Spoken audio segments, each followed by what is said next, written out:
House of Cards podcast, the show where we break down the art of creative real estate investing. Join us as we dive into the world of real estate with insider tips and tricks for making your investments go further.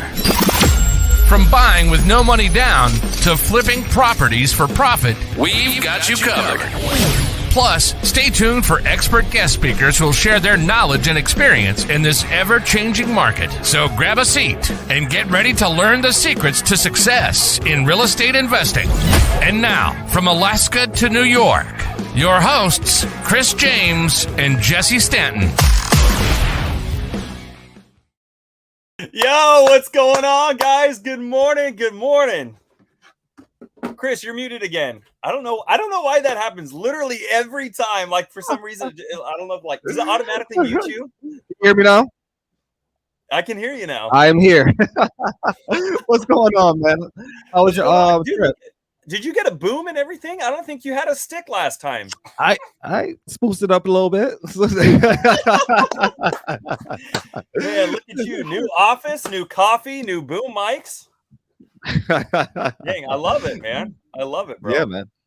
How was your good, man? I can't complain. Like literally this morning, I can't get I was actually gonna call you, but I know you and your wife and your kids was doing things this morning. So I woke up right to this text.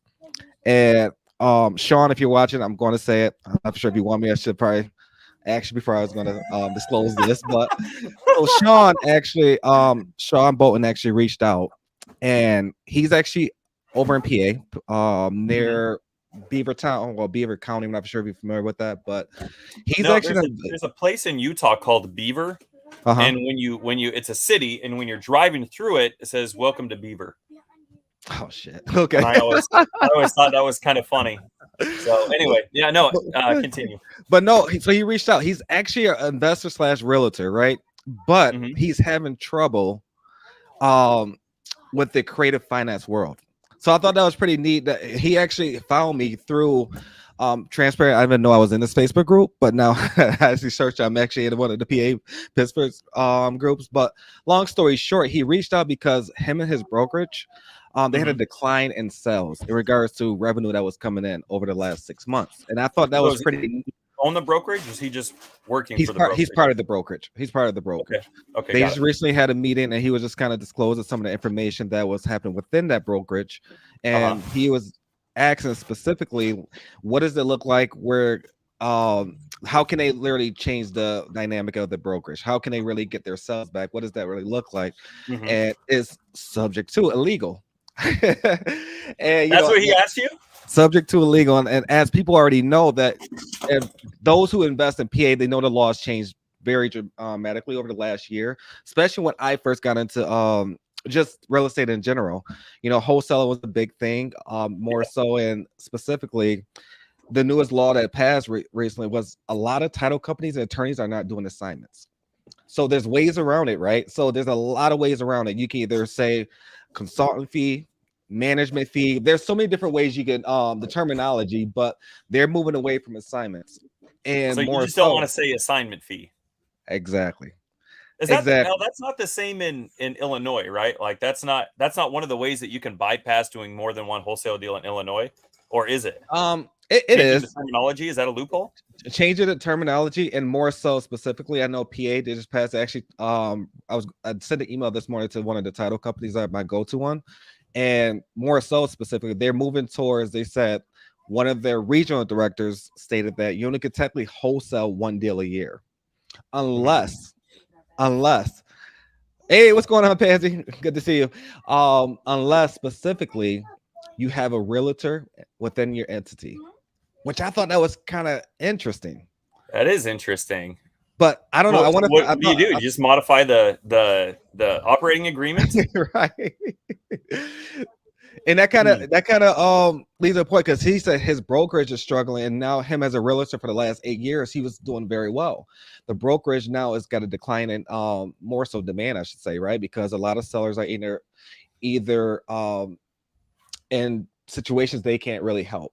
And us as investors, we have a lot of different resources where specifically if a realtor comes to us, we know how to navigate those conversations. And specifically Facebook users, I just don't to be very Utah. That's hilarious. So I do want to say, side note, guys, Facebook users, we love to know who we're speaking to. So please, please, please make sure you grant StreamYard access so we can have your name visible, so we know who we're talking to, and how we can squad up. And guys, squad up in the comments. There's a lot of massive action takers here. I see Angel. Angel, great to see you. I just gotta say, Angel, you've been doing a phenomenal job on this TC crap. I wouldn't say crap, but I know TC can be it can be very tedious, but Angel Miller's been doing a phenomenal job. I just gotta say she's been killing it. But great seeing everyone here. I didn't mean to deviate the conversation a little bit, but more so he reached out because he was struggling, right? He was struggling. He hasn't sold a house in 3 months, and it's getting to a point where specifically like he was, they're commission based, right? If the house doesn't sell, they don't get paid. So they're trying to see like what is the next steps? What can we do specifically to go and actually help him? So I thought maybe Jesse, you and I, we can do a meetup there, or maybe we can actually hop on a Zoom with the entire brokerage. So there's a lot. Dude, that would be awesome. We should arrange. You know what? Yeah, let's do that. Let's do that, and maybe we'll stream it. Is there anybody who would want to be in on that conversation or in on that Zoom? Maybe we do a Zoom with the entire brokerage, and obviously we record it. And if anybody would want to jump in on that, let us know in the comments, guys. Go shoot Chris and I a DM so we can kind of maybe figure out some way to keep track of everybody who wants to. And if we arrange that, we'll definitely keep you guys in the loop, let you guys know. I think that would be awesome, bro. Yeah, I'm gonna reach out back out to Sean, but I thought that was pretty neat. Not neat, more so just utilizing his resource. He very clever individual. He knew that I was an investor, and that was doing creative finance more so. But he knew you were doing some borderline illegal shit. wanted to run something this like by that. Oh, cool, man. It's pretty neat, but we got amazing guests on what we're gonna have on today. I'm super excited about this one. Very super excited. But before we bring him on, I do want to say, guys, please don't forget to subscribe to Spotify. We're on iHeartRadio. We also on Amazon Music. If you got iPhones, Apple Music, whatever you got, we have. We're on all platforms. We're streaming live right now. Today is Saturday. What's today's date? The 15th, 14th? The 15th. I think it's the 15th. Okay. Yeah. Dude, this summer's flying by, dude. We're mid-July already. Yeah, it's pretty neat. But yeah, guys, 33 for a week. Oh, hey, by the way, because your birthday was on Sunday. By the way, Chris, when we had Chris did his last podcast at 32 years old last week. So that is turning correct. The big 3-3. That is correct. 3-3. Angel tried to push it up a little bit, south 34, but I feel like I'm 40 something, but I guarantee that the way I know Jesse and I was talking about this. I'm like on a how should I say this? Like a healthy journey where I'm my new focus. I wouldn't say it's like a new revolution or anything like that. It's more so specifically my mental, my physical, everything is going to be changed over the next like 6 months to a year. And yeah, I want to live long. I'm right there with you, bro. I like it, man. Well, like Chris said, guys, we've got an amazing freaking guest today. And as he was kind of telling me a little bit about some of the stuff that he was doing as we were getting things lined up, I was like, dude, this is awesome. This is unique. This is something I want to be a part of. And this individual, when you guys think about why you joined either Sub2 or why you wanted to get into real estate investing, everybody does it because, something along the lines of, obviously they want to create more freedom in their life. They want to be able to take care of their family in ways that they haven't before. And not only their immediate family, but they want to start creating, generational wealth. They want to start giving back to their community. And this is one of those individuals who is doing what I want to be doing. He is doing things that emulate the exact reason why I got into real estate and how I wanted to utilize my time and my resources to be able to give back and help other people on a much bigger scale.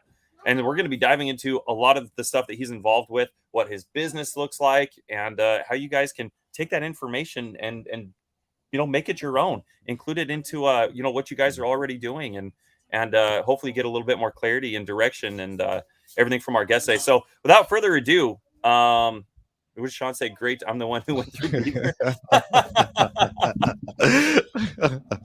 Speaking of Beaver, real quick, not to sidetrack. Actually, let's bring Larry on real quick. Larry, what up, dog? How you doing this morning, man? That's it. Amazing, Welcome, bro. Fellas. Thank you. Absolutely. Great. When I'm in the studio, intro. dude, I got this podcast button, and it's got this big loud introduction music and stuff like that. So we'll have to have you back on while I'm in the studio so we can make this big grand, Cinderella ball entrance for you. No problem. See, it's better that we start off this way. So then when I come back, it's like, oh, okay, it got bigger and better. If you would have gave me that now and then didn't have it next time, I'd have been like, what are these guys doing? So, that's awesome, man. No, I appreciate you jumping on, man. Thank you very much. It's great to be here with you. For everybody who doesn't know, you want to take a couple of minutes, just kind of introduce yourself and share with everybody, where are you right now? Absolutely. Well, right now I'm in Florence, New Jersey. So that's where me and my family, we just moved to. But I'm out of Trenton, New Jersey. My name is Larry Paul, and I operate, I would call myself a serial entrepreneur, right? I've done a few different businesses in my life. My favorite one was running a children's program for the Devereaux Foundation. And so my background is a lot in the nonprofit sector. And so, working with, just helping people is really my main, that's my brain, right? How can we help more people? How can we leave an impact? And my words is abundance. Wealth is abundance, right? Yeah. And so that's how we all should be living, all should be thinking. And so that's my principle. And I try to do that in everything that I'm a part of, be abundant. And so that nonprofit journey has led me to, I was being a foster parent at the Devereaux Foundation. And I said, you know what? I love helping children, but I'm seeing that children aren't the problem. The trauma is being created from adults. And so that's when I kind of shift my focus at the beginning of 2020, and I created my charity called Culture Change. And at Culture Change, we're focused on helping broken adults. We want to be able to help people that might be dealing with homelessness, incarceration, and we want to help them get their lives back on track. Because I believe that most of the time it's just a lack of financial understanding. I think economics is the key to a lot of people, being what they want. Now, I have 5 functions of wealth. So I do think there's more than just money to be wealthy. But when I look at suicide rates and I look at depression and mental illness, a lot of it comes back to, poverty. However, that might look for you, you know what I mean? And so, absolutely. Yeah, man. And so over these last few journeys, I've been doing some developing with some nonprofit entities in the city of Trenton. I'm like, man, we're doing amazing stuff, and a lot of people are making money. I want to know how I can make some money off this stuff. And then by the grace of God, I found Pace Morby. And so I was, going crazy into creative finance because I'm thinking of all the possibilities I could do with creative finance, right? 60% of people who apply for a mortgage get denied because they don't have the down payment or the credit.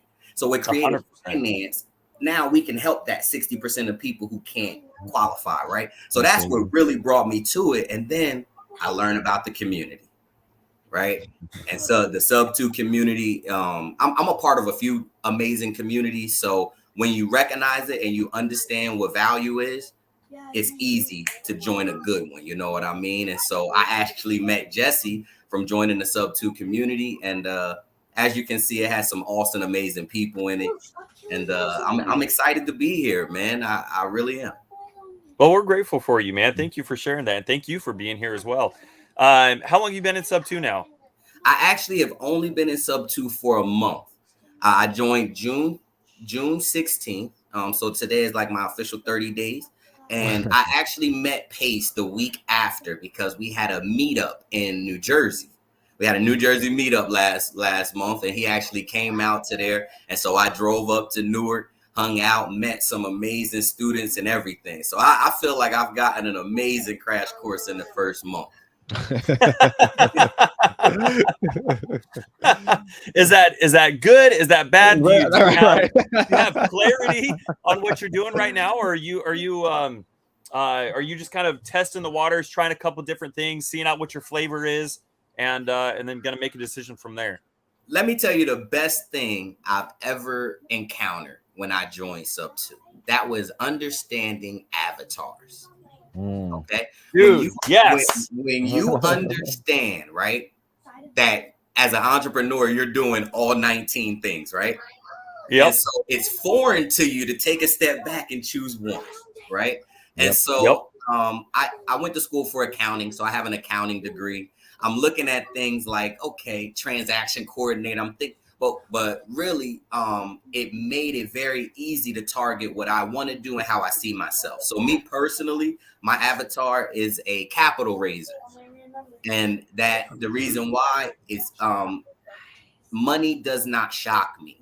Real estate was not the first business that I did well in. Being a foster parent, when you are good at what you do, they pay you very well. So I've made good money for a while. It's just, to me, it's all about impact. Where can I make the biggest impact? Where can I have the biggest impact? And I'm looking at, we have a housing shortage of 5 million homes and things like that. And so that's why I say, you know what? I want to put my fight into real estate. I really want to put my flag down there because I feel like I can help the most people there. And that's kind of what I'm doing, man. You know, I'm doing that and learning that in Sub 2. And really it's because I think we start off backwards sometimes. We start off wanting to help so much, right? And then you go out here and you start trying to help, and then you run out of resources. And you're like, holy crap, I can't help as much as I did before. And so now it's like, ho. Really, you need to build the wealth and the resources in order to help correctly. And so Sub 2 has shown me not only how to help people, but actually how to get financial gain so I can continue to help people and show more people how they can help themselves in the future. So again, man, anything with a good community, that's it. Dude, you said so many amazing things there, but I love how you started it off. You said just focus on one thing. Why do you think it takes so long for people to realize that? Because that's been a common theme since Chris and I started this podcast, of going back and just really trying to hit the hammer down on, guys, you need to focus on one thing. You have too many people that are out here doing it. And Pace, actually, he did a podcast last week that was really good, and he hammered down on that same thing as well. He had to get better at acknowledging and bringing other people in to his business to facilitate these other things. And he had to develop the, I guess you could call it the strength to look at something in the business and say, that's not my job. I need to bring in somebody else who's that avatar into my business to facilitate that. That's not my job. So that is amazing. I think of so Chris and I, a little bit about how we did some of the things we did last year. We started networking. When Chris and I got together, we went into this with, hey, you know what? I don't know what this is going to look like in a partnership or what this looks like business wise, but we want to get as many people their first deal as we can, or as many Sub 2 students specifically their first deal as we can. So what we did was we created a Calendly account, and most people have a Calendly account just because in case somebody reaches out to them or shoots them a text and they're like, hey, let's line up a time. And it's like, okay, cool. Let me shoot you over my Calendly account. Let's jump on the schedule. And so that's not how at all Chris and I use it. Chris and I have been very intentional with that Calendly account. And our goal was to, hey, let's fill up this Calendly account in 60-day increments. So let's do whatever we can over the course of the next week to not only fill it up, but find the right people to fill it up. We don't want to just be talking to anybody and everybody we can. We want to be intentional with who we're talking to. And so one of the things that we ended up doing, we were doing like 40 hours a week in just networking Zooms. Minimum. Minimum. We were meeting with over 100 people a month, man. So when you're that intentional, tell me you're not going to find money. Tell me you're not going to find deals. Tell me you're not going to find opportunities to recruit people and to work with people in your business. And so we ended up having this big epiphany of, dude, like this is kind of like a blueprint, man. No, there's a saying, I know you've heard it, the more hands you shake, the more money you make, right? But That's you've it. got to be cognizant of what your lane is, what it is that you're doing.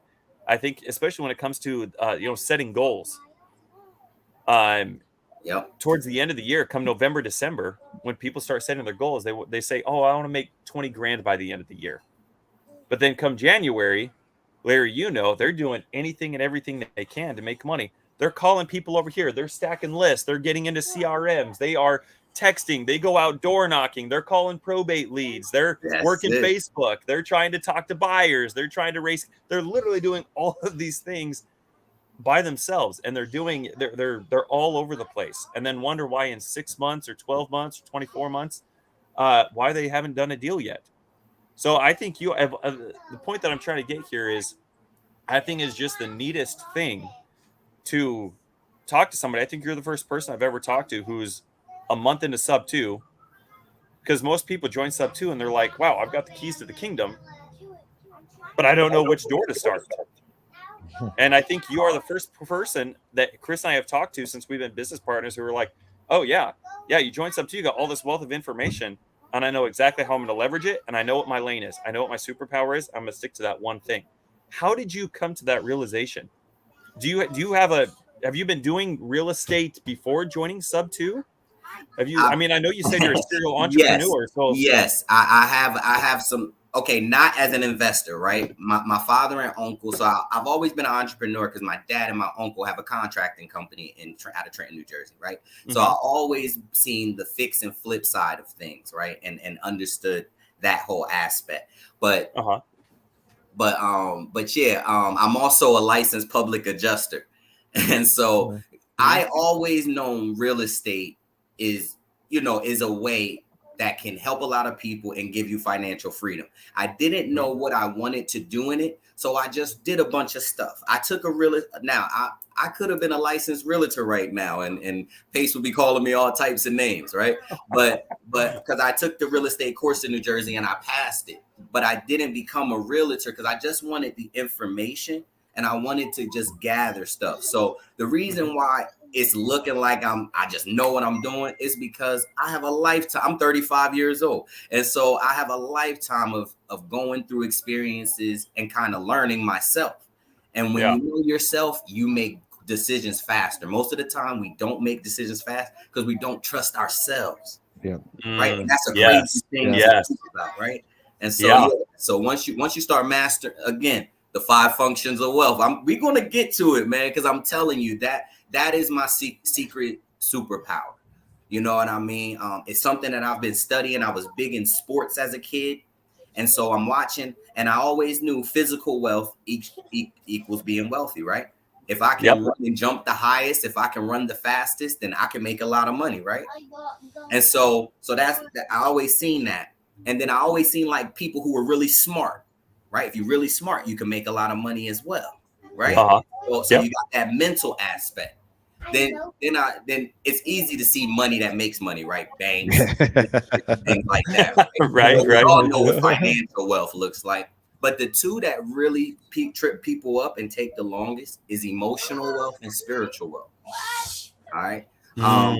Emotional wealth, that's the connection to you, right? And in order to really understand emotional wealth, you have to take a step back and think, why did the creator give me emotions?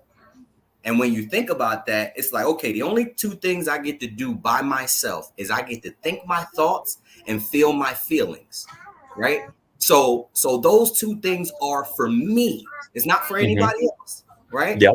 So when you understand that your emotions is your GPS, right? I understand I've never gotten mad at anybody else. Never. Nobody has ever made me mad in my life. I'm the only person that has made myself mad, right? And I love that. And so I love that. Yeah. And so once you start understanding why are you happy? Why did you wake up in a good mood today? I know why, right? I don't think why, I know why. And so that's that mastery of self, right? And my teachers, I don't want to act like I sat in a room and got this by myself. Great people, man. I listen to people like Sadhguru, Abraham Hicks, thought leaders, people who are leaders in emotional intelligence. And then spiritual. So many people run away from religion because they don't quite understand it. But there's 4,000 religions on earth, and they're all right. So it's not about which one you are. It's about picking one, because religion is there to make you understand you can do more than you can do by yourself, right? Or what you think is truly possible. If you listen to any religion, thankfully, I was born into a household that had 3 separate religions. So I said, I'm not choosing. Y'all got me confused. My dad was Jewish. My mother, yes, my dad was Jewish. My mother was Baptist, and my brother and sister had a different dad, and they were raised Seventh-day Adventists. And so because I had that, I was like, I'm not choosing. But I went to church. I had respect for all. And so I said, and when people ask me what religion am I believe them all. They all have a truth to them. They all have a righteousness, just like they all have things I don't believe, right? Or I don't agree with, right? And so it's just about compartmentalizing. And so spiritual wealth is understanding that. It's understanding that no religion is bad, and it helps you learn, you know what I mean? And so when you have those 5 things, if you have any one in great abundance, you'll be fine. But when you have a great balance of all 5, you'll forever be good. You know what I mean? Like you were saying earlier, I'm trying to live longer. Trust me, bro. This is the secret right here, man. This is the secret. So you mentioned it. Go ahead, Chris. No, so more so, let me ask you, Larry. So when did you really understand exactly what that religion was going to look like for you? Oh man. I had an enlightenment in 2020. So I think I was 32. I've always been very open to religion and things like that. But when I adopted my personal belief of I believe everything is when I became 32. I started to just study all religions more. And then Jesus Christ is one of my guys. You know what I mean? Like he's an inspiration to me. And so when he says there's multiple ways to his Father kingdom, I take things like that literally.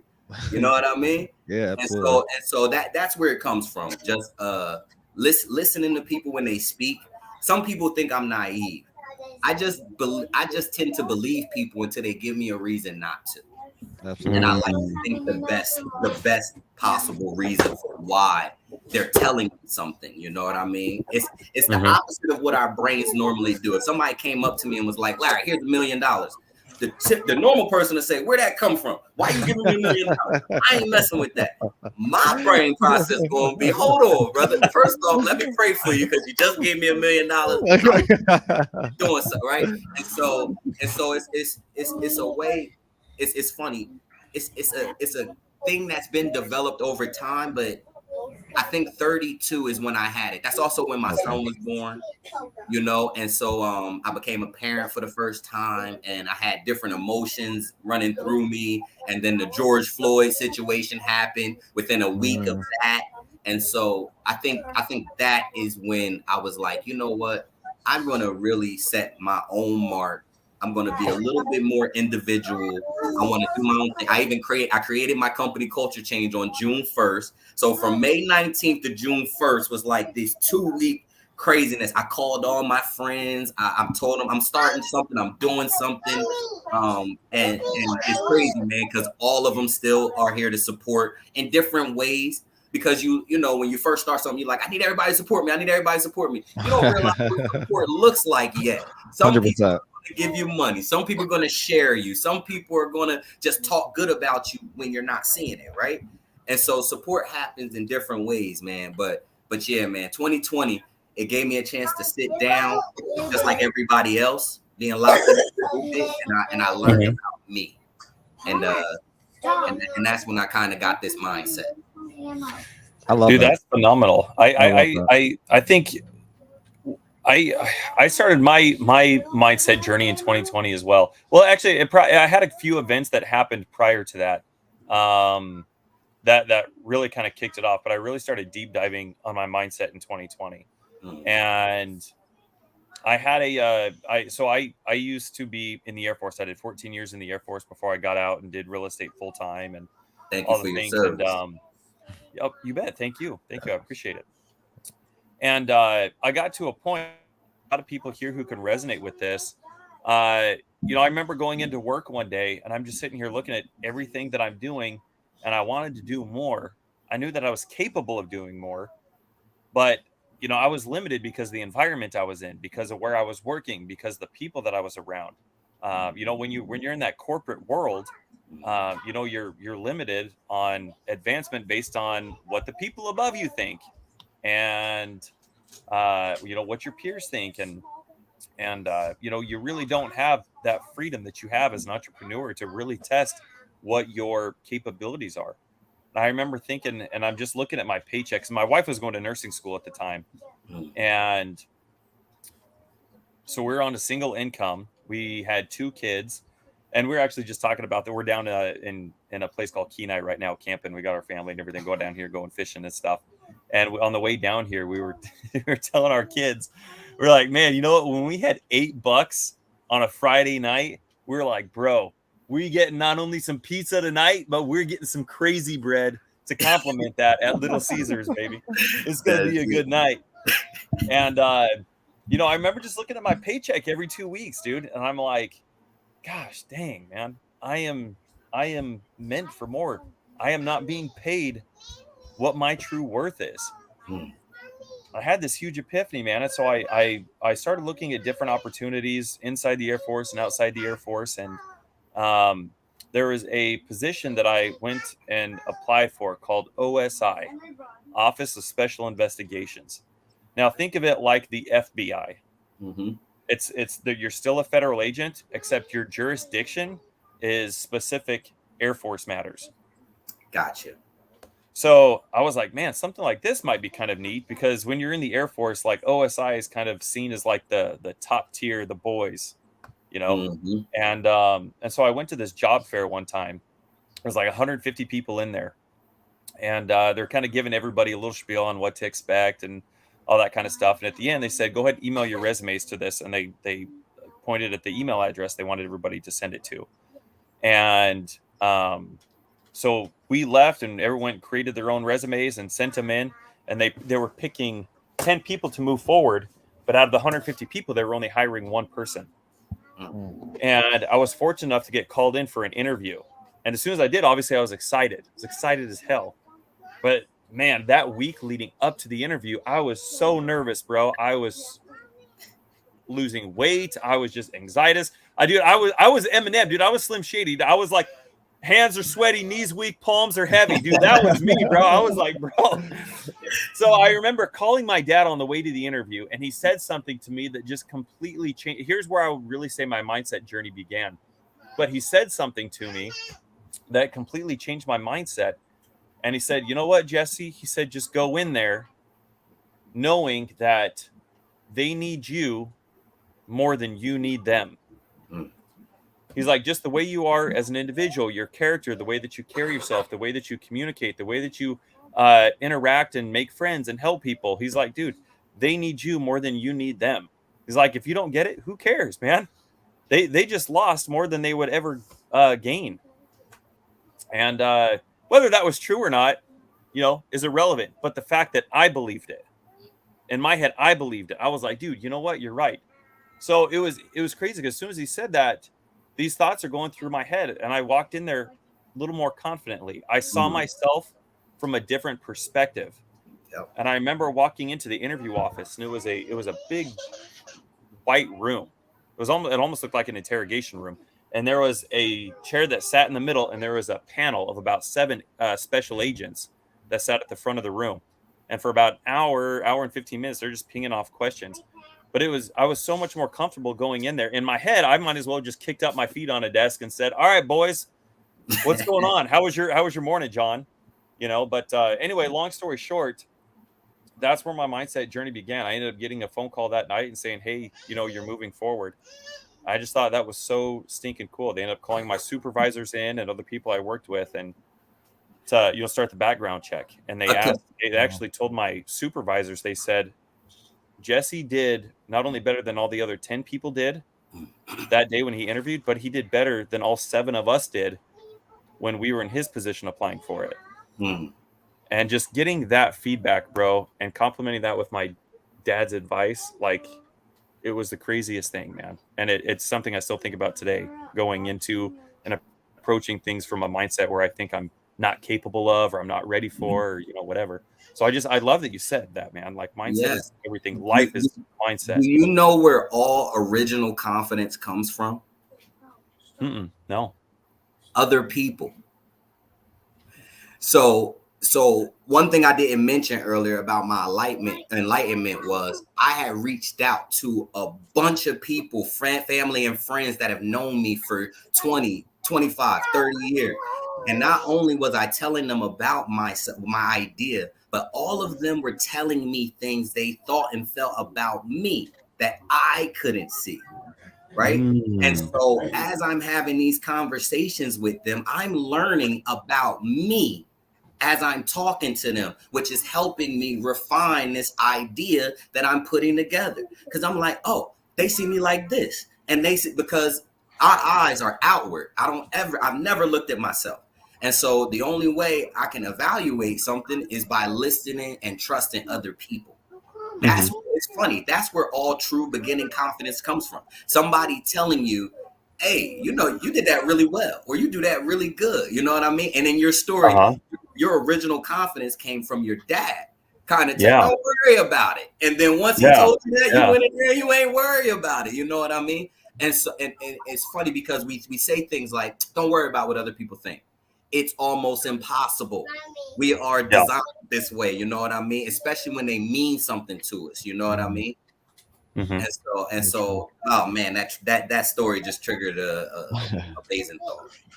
Dude, well, thank you for sharing that. That's really interesting. So, with that knowledge, how do you use that to continue building more confidence in yourself? I guess that's why it's so important to make sure, because you mentioned it before, being in the right freaking community, surrounding yourself with the right people.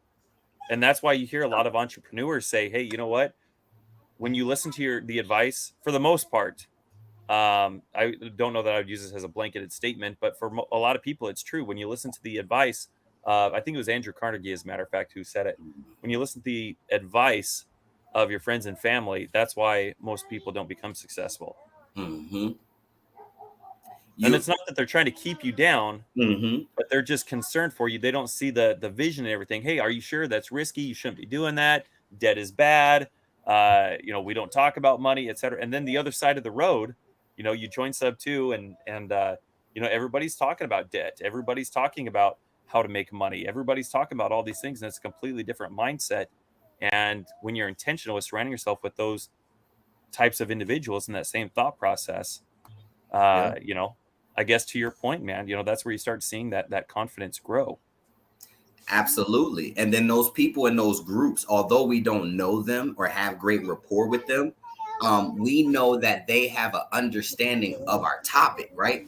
They have so like when a family member or relative gives me advice, that it is just that. And most of the time they're giving me advice on things they haven't done yet or done themselves. You know what I mean? And that's where the conflict comes in at, because I love to take your advice if you can show me proven data or a model or something like that. But if you ain't never did it, and it's funny because although that is how we think, it's not necessarily how we should think all the time, because people learn from their successes and their failures.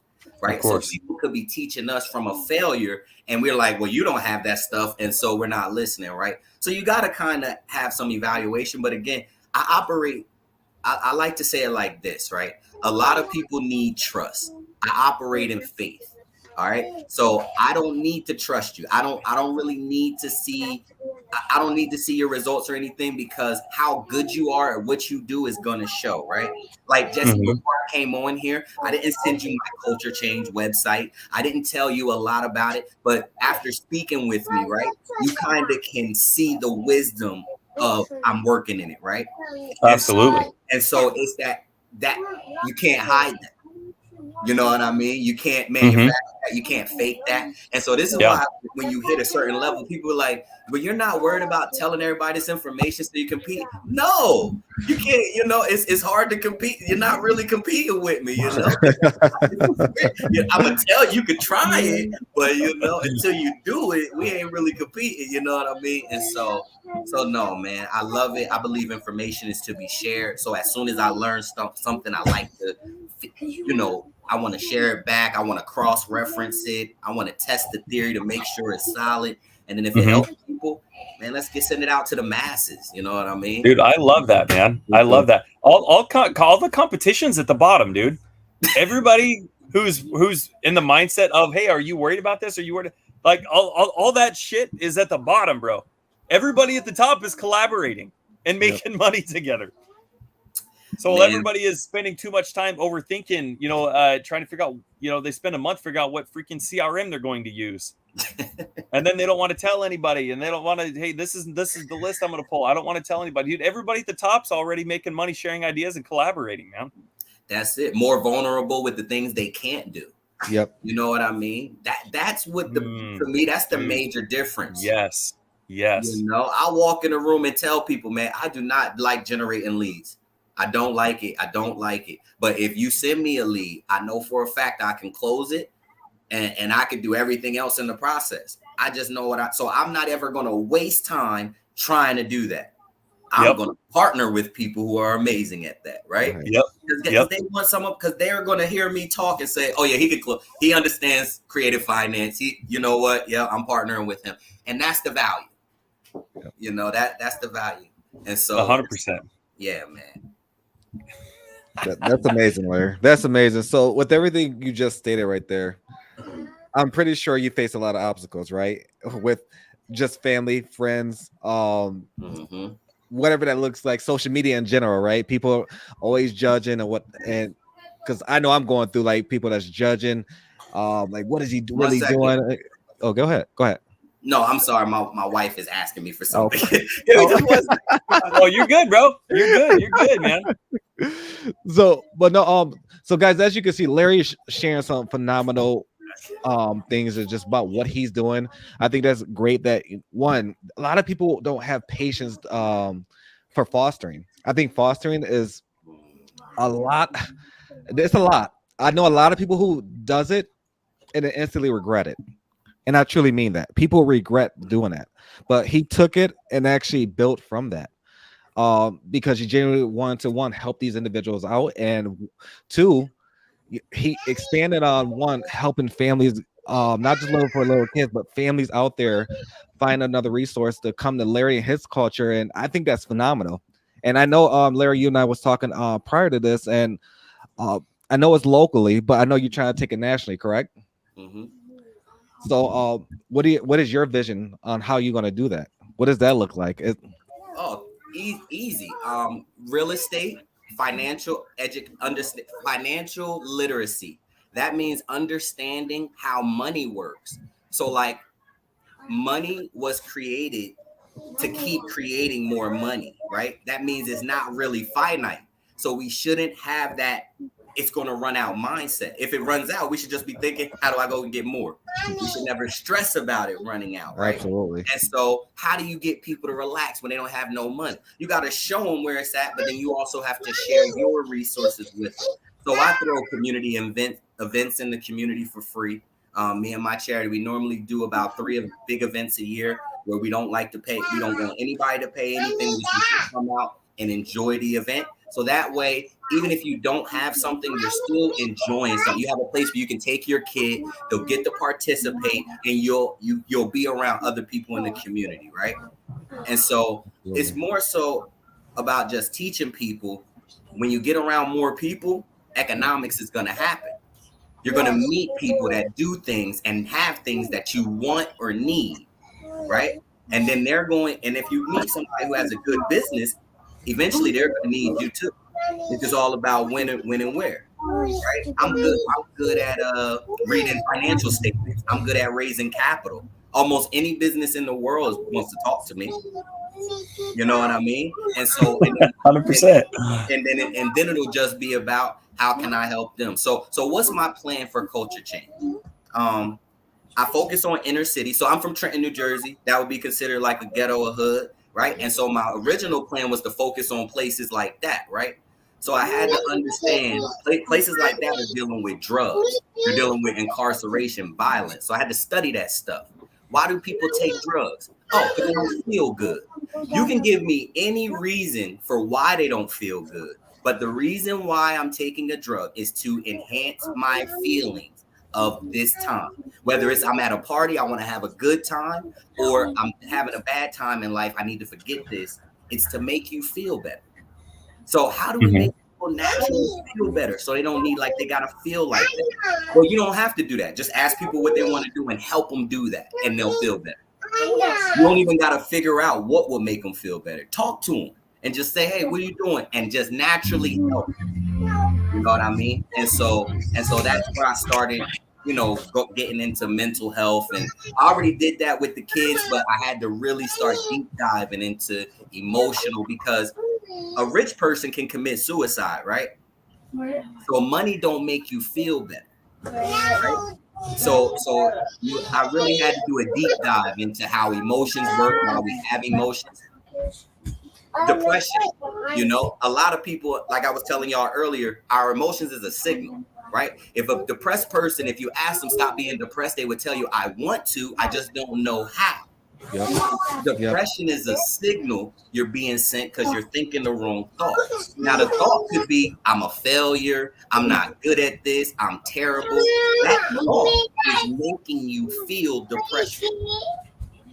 You understand? And so when you're able to understand how your feelings work and with your thoughts, you're able to help people get out of those thoughts, change those thoughts, but also doing it in a respectful manner, because they are still going through something. So empathizing with people and building my network. So what I do is I study great groups, I study leaders, and I join groups that I think are amazing. And so I'm a part of a few different groups. This is the only one I am for real estate, but I believe you connect with a lot of people who do good things, who have good hearts, and they will help you on your mission. And so there isn't a person I talk to or work with that at the end of us talking, they don't say, man, I want to help you with culture change. How do I do that? Because it was designed that way. It was something that I wanted everybody to be able to have, to be able to participate in, and to have for their people. When you see people being helped, you don't just want to help people. You want the people that that could take advantage of this to be helped too, right? Absolutely. And so that's why I created this, so Trenton could do it, but I did it so, and when Philly seen it, Philly could copy and they could do it. And really, I studied gentrification, and I understand construction and finance, right? So my whole plan was to rebuild communities. We hire people who have been incarcerated, homeless, or who need the help at these jobs. They're rebuilding our communities that are dilapidated already, right? And then as they earn this income, I teach credit repair, and I teach them how mortgages and hard money works, right? Because I don't want to sound like I'm an enemy of the bank, right? So I take money wherever it's at, right? And so I want to teach my people there's a way to deal with private money and hard money. But yeah, man, it's a crazy plan that's been in development for a while, but it's also a plan that I've stolen from people because a lot of people want this. I study great leaders, people who've helped people, and they all wanted this too, just a system where people could do what they want to do, be happy, and money not dictate our decisions. Absolutely. That's the society that we all really want. We don't want decisions being dictated by money. We know money's important, but it shouldn't dictate how we treat people, and it shouldn't dictate how we make our choices. But how many people went to work today on a Saturday because they had to pay their bills, even though they didn't want to, right? Yep. So that's what I'm trying to break, right? That lock we're in, you know what I mean? Because entrepreneurship, economics, that's freedom. You know what I mean? Then again, I'm busy as hell. So am I really free? Well said. Well said. So with everything you're doing, do you ever feel like you miss being understood from like your surroundings? I had that moment. Oh man, my family, man. I have amazing circle, an amazing group of family and friends. And so when I was first doing this, I went through my out of mind phase where, you know, I was saying, having thoughts. I thought I could do things faster. You know, when you really hit that point where you learn something you never knew before and you put it together with your existing information, it's like, oh, I'm a new person now. And if I could just get a few people to do it with me, it'd be faster. So I had that moment, and it was like, you can't control the speed at which people understand your thoughts. You can't control the speed at which other people understand your thoughts. All right. It may take people 5 years to catch up to this thought that I had. Yep. You understand? And that took me a while to understand, because I felt like it was so simple. You know, it's so simple. We just need money. Let's focus on our money real quick, and then we'll focus on helping everybody. But then it's like some people feel like they're a bad person when they focus on money. And it's like, no, you got to focus on money so you can be more of a good person. And so that's the conundrum. That's the conundrum we're in, right? Money is good, but people think it's bad. They're not focusing on it, but they need to focus on it to change their situation. So, you know, yeah. So we're gonna make people focus on their money for a little bit, right? And then we're gonna help them, because most people don't even know what they want to do. That's the that has been the hardest realization to come to in my journey. When I come to somebody and I want to help them, and I say, all right, so what do you want to do? And they look befuddled. They never thought about it. They don't have a real goal for themselves. Yep. And that's heartbreaking to me. And then just like when we find a leader or something like that, we take their thought, and it's going to be hard for you to accomplish my dream. You know what I mean? You got to come up with your own and do your own, you know what I mean? And so that has been the hardest part of my journey, just trying to help people figure out their journey at the same time while I'm doing what I'm doing. You know what I mean? And so, no, thank you for sharing that, man. Because more so, you know, even my family, they never really understand. They still to this day don't really understand what I do, and trying to communicate that, articulate that to someone who has a different mindset, it's going to be challenging, right? Absolutely. You can't force somebody to really understand what you're doing. Or only thing you can do is keep doing. I think you just said it very well. And I really resonate with that, because I'm struggling with that on a daily basis, right? Because specifically, I get a lot of family members that reach out to me for the wrong reasons, and you know, they still think I'm a real estate agent. Let's just throw it out there. They think I'm a real estate agent. I don't have my license. I never took a test.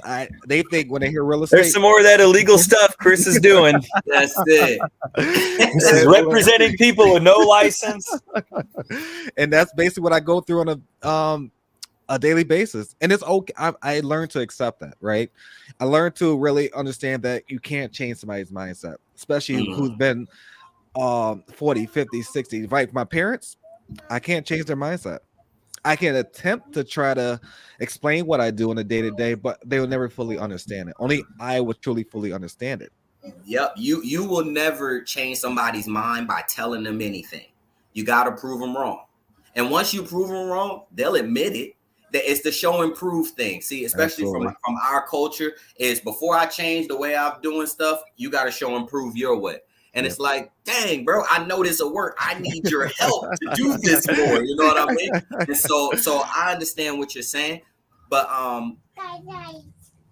if they don't understand, it's really because it's not their time to. And what we weren't taught was how to go out and find better people who understand and make them family. You know what I mean? Because like I have a big family. I have 27 first cousins. I'm the youngest boy. Yeah. I got a big family, man. And so, you know, I value relationships, family, you know, that thing. But anybody who knows my family, we adopt kids into our family. My family has always been expanding, right? And so when you have that mindset, it's okay, I just need to find more people who agree with me, who understand me right now. They're going to get me later, right? Because I went through so many different mentors and teachers to get where I am. And for me to try to skip that journey for them, they just talked to me, right? They didn't talk to this one leader and hear this one phrase that triggered this thought for me. And so that's the hard part, right? What I do to make myself feel better about this now is I call it giving them grace. That's really what I say. I'm giving my family and them grace for the things they do not know. Because if they knew the things that we knew, right, and acted on it, right, because all of this knowledge and stuff is cool, but it's not wisdom until it's applied, right? Absolutely. And so we got to act on it. Then, talking about sub-2 creative finance, we would never talk about mortgages in our household ever, right? We'd go find a neighborhood person who owned 20 houses. We'd be talking with them, negotiating. Like it's so crazy, man. But yeah, no, man. I think we have a lot of traumas in our community, right? Specifically, and it's rooted back through a bunch of different things. But what trauma is being hooked on a negative outcome when that's not the only way you can look at it, right? Like science is here to back up the things God created. So the law of polarity says there's always two sides. You don't have one-sided coins, right? There's a right and a left, right? So anytime something happens to you, there's always two ways to look at it, right? And let's take slavery, for example. I could look at that as something that was terribly done to my people, or I can look at my people coming out of something that was so terribly done. We have to be strong because of that, right?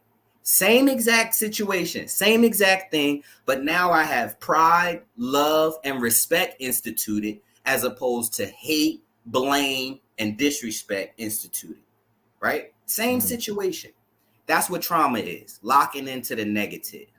You understand? And so it allows me, again, man, when you really get into the emotional and the mental, man, it starts to unlock everything else, And so that's how we get here, man. That's why I love that y'all talk about the mental state so much, because it's of utmost importance. What you're thinking about on a daily basis is going to shape how you live, and what you receive.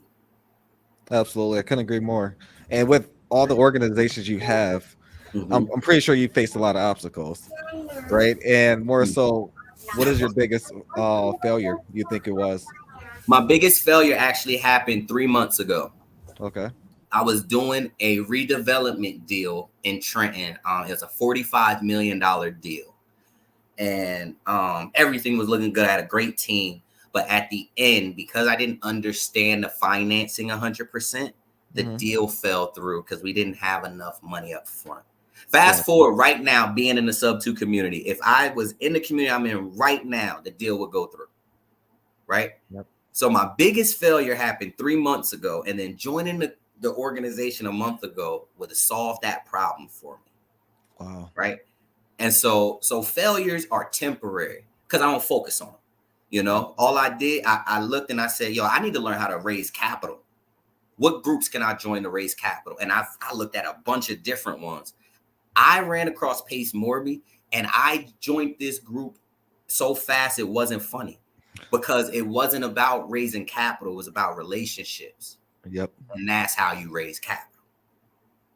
Like, you know what I mean? And so yeah, man. I mean, I have difficult things happen all the time. My mom passed away when I was 22. You know what I mean? And so I had to deal with just really growing up without that figure to teach me about the home buying process. And my mom was amazing with managing finances and things like that. So thank God she told me enough where I got some skills. And like I said, I have an accounting degree. And so I do have a good financial, foundation. But I didn't get that until I was about between 26 and 30. I graduated when I was 30. And so, if my mom was here, I might have been able to do that faster. So I've had a bunch of things that I can talk about, that could get in the way of who I am. I'm gonna say this. I'm not trying to trigger anybody, but I just want to let people know you can come through anything. When I was a kid, I was molested. Okay. And so bad things can happen to anybody anywhere. how you overcome those things, how you look at those things. I'll give everybody an example. When I was 7, my sister's boyfriend sexually assaulted me. After I said, if you ever touch me again, I'm going to call the cops and I'm going to tell every cousin I have in my family. After I said that, I never seen him again. I didn't call the cops. I didn't tell anybody in my family. I actually just told my sister recently because I've been telling this story. And so I had to let her know. But I just want people to understand there's going to be things that happen to you. They can be excuses. They can be hindrances, or they could be the reason why you have an amazing story. You know what I mean? And so that's what I like to focus on, you know, the positive things you're doing.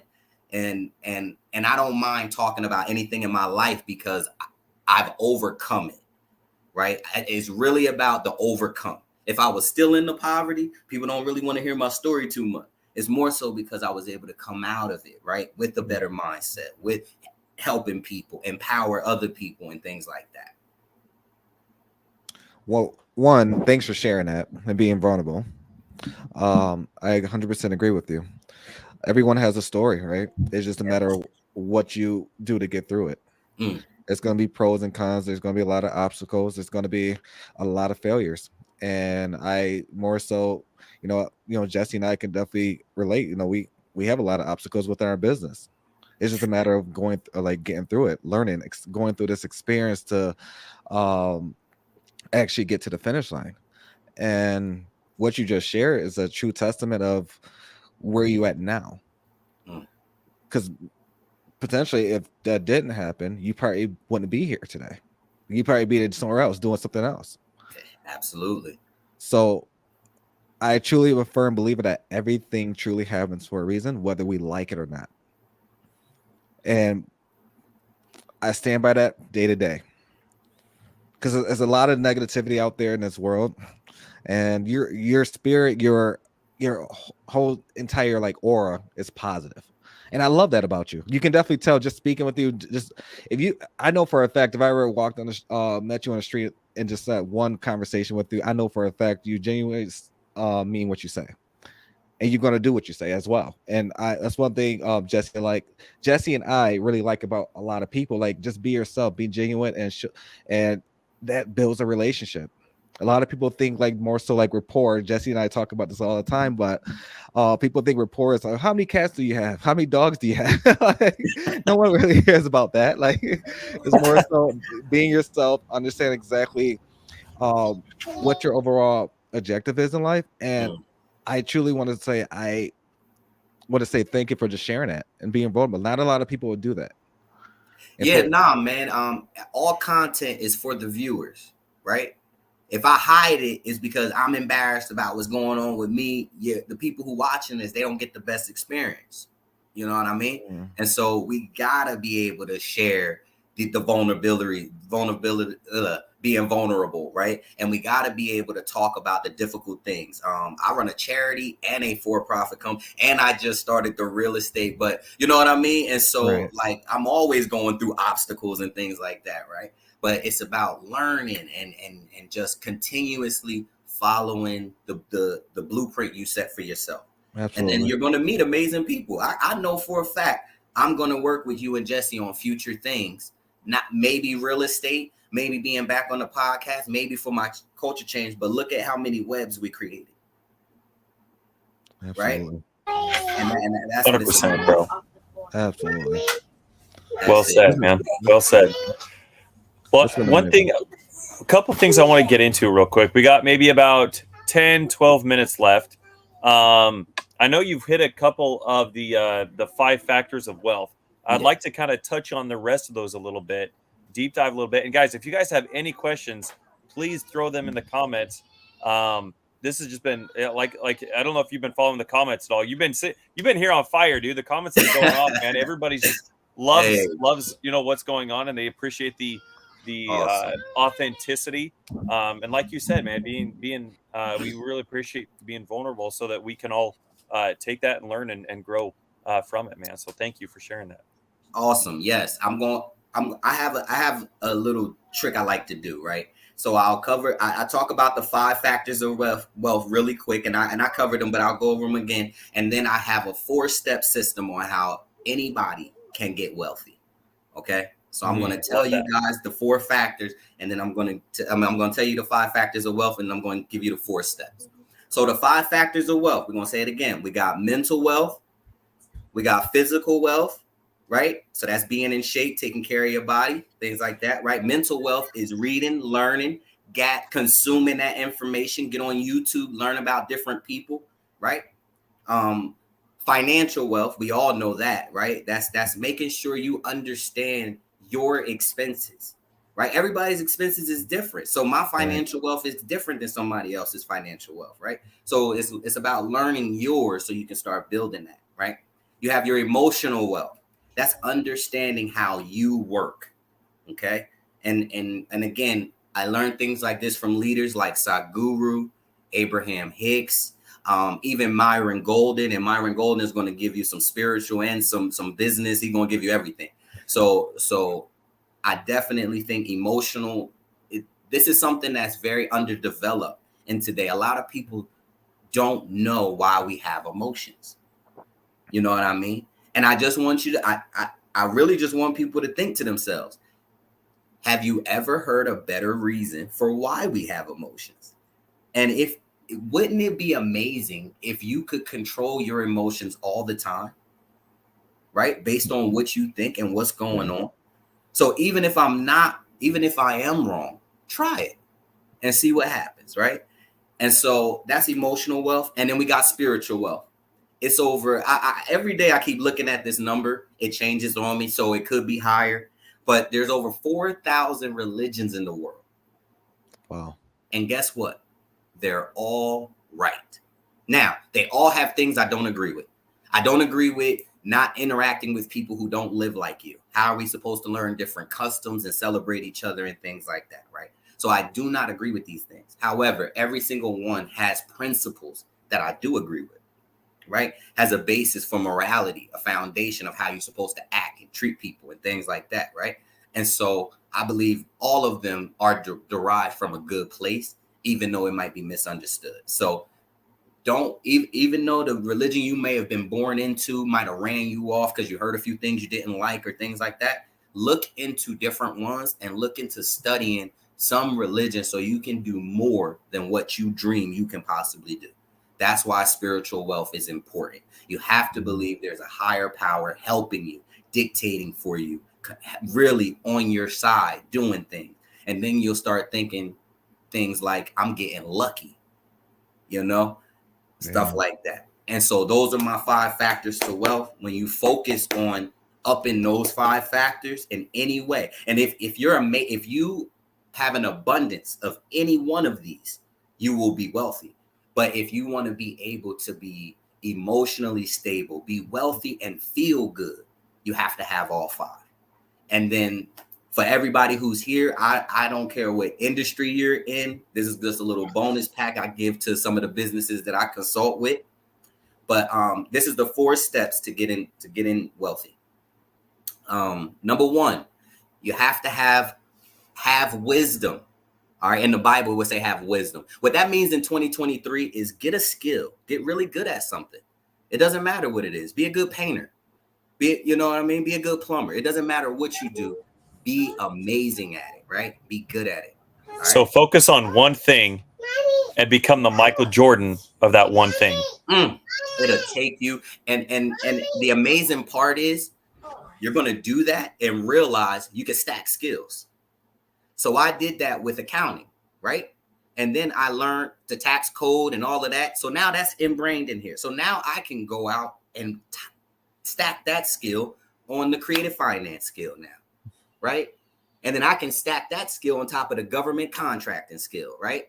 And so once you understand that once you get one skill to you can be wealthy, imagine mastering 3, right? And so step number 1, have wisdom. In 2023, that just means get a skill. Okay? Step number 2, share that wisdom for cheap or for free. Okay. Build your testimonials. Go work for somebody. Go get some experience. Don't try to jump off it and just do everything yourself, because the learning curve to things you don't know takes too long, right? I want you guys to be rich fast and be able to enjoy it, right?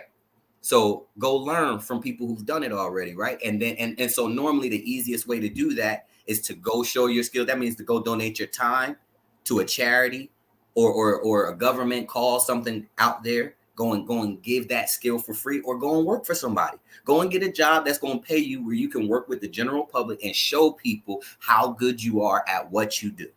All right. After you do those two things, you got to start a business, right? Because now those people you didn't help, oh, you better believe they about to go and tell a bunch of people you helped them.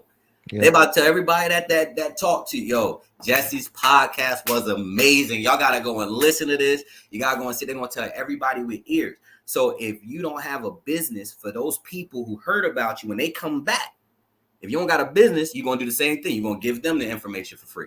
Then you're going to get the next wave of people the information for free. And you're going to keep missing your comeuppance, right? So you got to create a business, and it's not really for other people. It's for you. You know what I mean? And so step number 3, start your business. And in step number 3, I just want to include have value pricing. Have low pricing, right, for people that can't afford you, but have value pricing. So when people with a lot of money come, they can pay you for what you're really good at. Yep. All right. Premium pricing. That's what I should say. Have premium pricing. Okay. $1,000 offers for people. All right. And then the last step number 4, is the easiest step in the process. Have faith. Have faith. What does faith mean? In 2023, faith means have positive expectations for your future outcome. All right. Expect to win. Don't sit there. You know, when Jesus was on the boat, right, and they woke him up, he got so upset because the storm was rocking the boat. They thought they was going to die. They said, Jesus, you got to wake up and do something. He came out and calmed the storm. But really, he yelled at them in the middle of it and said, why y'all ain't got no faith? Ye have such little faith. He was saying, why y'all being so negative? Y'all could control this storm. Why y'all wake me up for this? That's what he was saying. You know what I mean? And so we got to have positive expectations for the stuff that we doing, man. Absolutely. Oh, man. Angel, I'm going to tell you right now, you done wrote it out. I could. That's how you manifest right there. You got to write it out. I love that. That's it, man. Guys, take a screenshot right here so you guys have this. I'm going to take a screenshot of that too, man. Hey. Jesse, you have access to me all the time, man. Dude, Larry, oh my gosh, man. Thank you for sharing that. This was phenomenal, dude. No problem, man. Thank you, man. We got to have good content for the viewers, man. That's what it's about. Amazing. This has been great. This has been phenomenal. And Larry, I truly want to say thank you for coming on today, man. This has been definitely, it shouldn't be just great content, but I think this should be a wake-up call for a lot of people. Don't let your failure hold you down. Take what that failure obstacle is you're going through and get through it. It's a reason you're going through that. It's only making you a better person.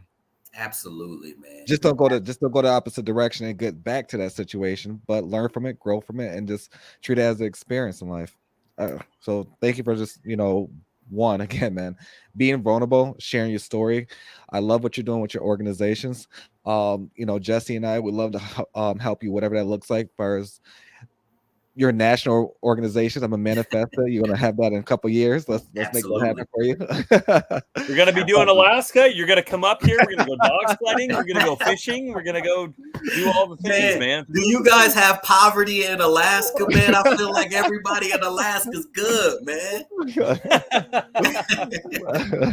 There's a little bit. Oh, okay. Hey, if there's poverty, we could bring the brand there, man. That's what it's about. Awesome, brother. Awesome. Would love that, brother. Yeah, I think that would be really neat. Would love to be part of it. Yes. No. As I told you guys earlier, I'm a part of a few different organizations or communities. One of the other communities that I'm in is called the Ganjier community. It's for cannabis advocates and things like that. So there's about there's about 500 of us all around the world. And we're like special. We went to California, studied on the plant, how it benefits things, kind of heading on this legal effort and everything like that, right? But really kind of building a framework for the industry. Because when something becomes legal, you got to start building framework for the industry. And so that's kind of what we do as a certified ganjier.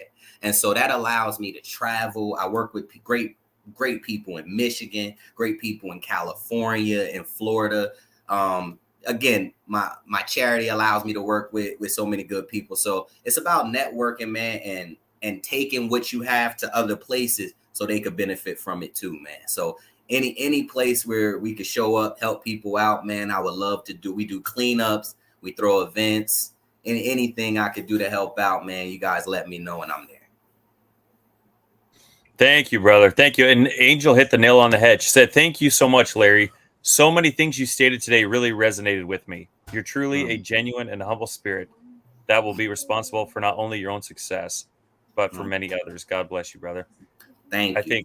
I think she hit the nail on the head, man. Thank you, Angel, for sharing that. And yeah, thank you, Larry. This has been absolutely phenomenal, man. It's you're like Angel said, dude. Just you're truly authentic, and just your vibrational frequency, man, is felt from all the way up here in Alaska, man.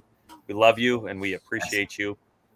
Thank you again for being you and for coming on and sharing your story, man. This has been absolutely awesome. Man. Great. I appreciate it, and y'all got to invite me back on when we do a deal together, man. Absolutely. We'll see you next week, bro. Larry, how can they all reach out to you? If you wanted to find me, you can absolutely reach out to my organization. We're on Facebook, Instagram, and I forget the other one. What's the professional one, man? LinkedIn, TikTok. LinkedIn. But yes, you can find us at Culture Change 2020 on LinkedIn. I think it's just Culture Change. You can find me on Facebook at Larry Paul. And so that's it, man. And I like to connect, man. I'm a capital raiser for companies and for real estate professionals. So if you're looking to get money for your deal, you definitely want to reach out to me. I can connect you with some good people, and let's work. Absolutely. Thanks again, man.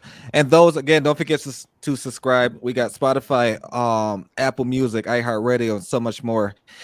This one definitely, I'm gonna do my best to try to release this specific episode most likely by Monday the latest. But if not, actually, I'm actually not going to say Monday.